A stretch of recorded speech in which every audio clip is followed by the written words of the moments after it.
हमने सभी महिलाओं के लिए केजी से पीजी तक की पढ़ाई निःशुल्क करने का निर्णय करा है।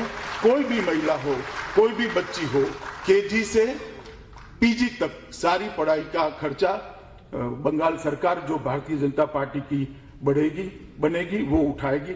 पब्लिक ट्रांसपोर्ट में सारी महिलाओं के लिए निःशुल्क यात्रा की व्यवस्था भारतीय जनता पार्टी करेगी।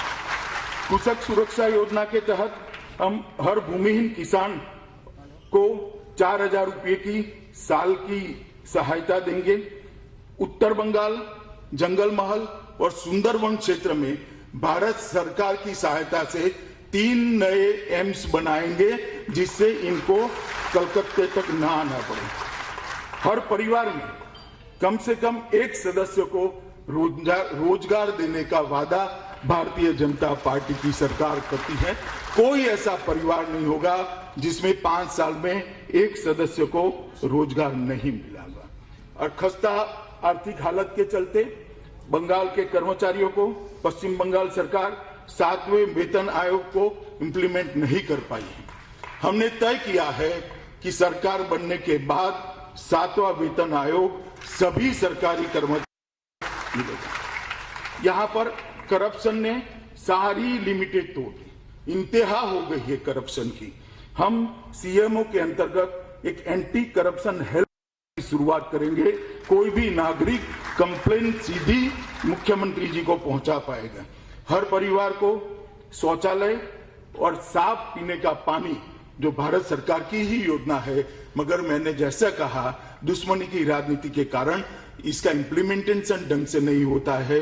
हम इसको आगे बढ़ाने का काम करेंगे और पूरा करेंगे। नोबेल प्राइज की तर्ज पर, टैगोर प्राइज और ऑस्कार की तर्ज पर सत्यजीत रे इंटरनेशनल अवार्ड की स्थापना कर बंगाल का सांस्कृतिक वैभव वापस लाने की हम करेंगे। 11,000 करोड़ का सोनार बांग्ला फंड की शुरुआत करेंगे, जो बंगाल के साहित्य, कला, संस्कृति और सारी विधाओं को प्रमोट करने का काम करेंगे।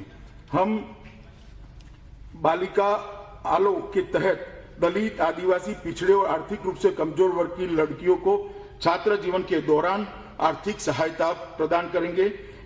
कक्षा 6 में प्रवेश करने वाली बालिका को 3,000 रुपया, 9 में प्रवेश करने वाली बालिका के अभिभावकों को 5,000, 11 में प्रवेश करने पर 7,000 और 12 में प्रवेश करने पर 10,000 रुपया की सहायता माता पिता को दी जाएगी। विधवा पेंशन को 1,000 से बढ़ाकर 3,000 का करेंगे। हम प्रदेश में 9 महिला पुलिस बटालियन और 3 महिला पुलिस रिजर्व बटालियन कर महिलाओं की सुरक्षा को सुनिश्चित करने का काम करेंगे। हम लघु, सीमांत और भूमिहीन किसानों के बच्चों को ग्रेजुएशन तक की पूरी शिक्षा फ्री ऑफ कॉस्ट बंगाल सरकार करने का काम करेंगे। फसल का सही दाम मिले यह सुनिश्चित करने के लिए लगभग 5,000 करोड़ का इंटरवेंशन फंड बनाएंगे, जो दाम जब गिरेंगे सरकार बाजार इनकी उपज को खरीदेगी और इसके दामों को हम सुरक्षित रखने का काम करेंगे। एक कृषक सुरक्षा इंफ्रास्ट्रक्चर फंड जो 20,000 करोड़ की लागत से बनेगा, वो कृषि के इंफ्रास्ट्रक्चर को बढ़ावा देने का काम करेगा। लघु, सीमांत और भूमिहीन किसानों को और मछुआरों को 3 लाख तक का एक्सीडेंट बीमा सरकार के खजाने से दिया जाएगा। राज्य भर के सभी किसानों को किसान क्रेडिट कार्ड अपग्रेड कर रुपे कार्ड देकर उनको सहूलियत देंगे। हम मुख्यमंत्री कार्यालय के अंतर्गत एक कृषक सुरक्षा एमएसपी टास्क फोर्स का भी गठन करेंगे, जो 5,000 करोड़ का जो फंड बना है वो उसको फीडबैक देने का काम करेगा। हमने प्रधानमंत्री मत्स्य संपदा योजना को लागू कर नौकाओं का 100% मशीनीकरण हम सुनिश्चित करेंगे, जो ममता जी ने 5 साल के पहले वादा किया था मगर वो पूरा नहीं कर पाई है। सिंचित क्षेत्र के अंदर 5 साल में 50% की हम वृद्धि करेंगे।